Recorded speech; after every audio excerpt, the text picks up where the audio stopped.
But first, President Obama's rescue of Captain Richard Phillips. Chuck Todd's White House correspondent of NBC, and Newsweek's Howard Fineman is our top political analyst here. I want to start with Chuck.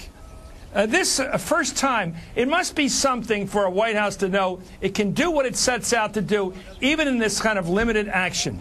You know, it is. And on one hand, there actually seems to be some true hesitance with this White House. They feel like they're getting a lot of credit.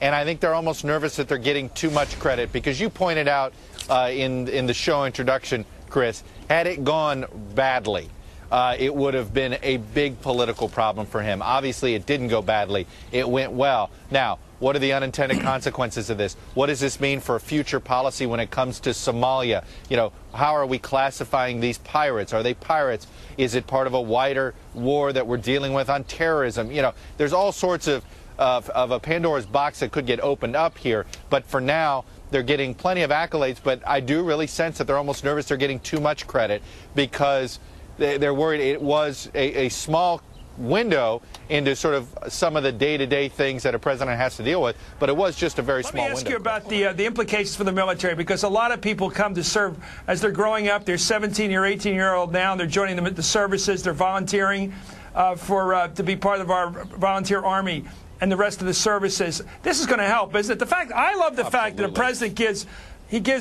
rules of engagement.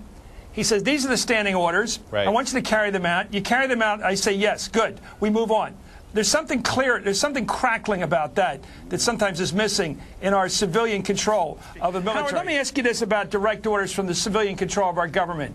This is always a tricky area, but here we see how the civilian control by our president and his appointed people at the NSC and the department heads do what he tells them to do, as he tells them to do it, the way he tells them to do it. Clear orders, clear execution.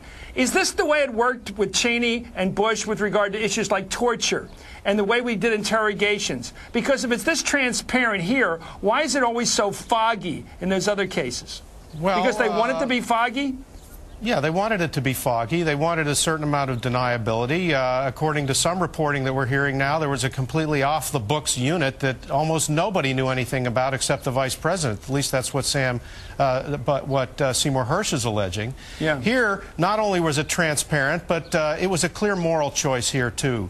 These pirates were violating the laws of the sea. They were violating the laws of any nation, and the United States was clearly in the right. The pirates had an AK-47 aimed right square in the back of the heroic cap. It was clear this was not only just but effective. So it's transparent in part because the morals of it were very clear, but it was transparent, and the administration deserves credit for that.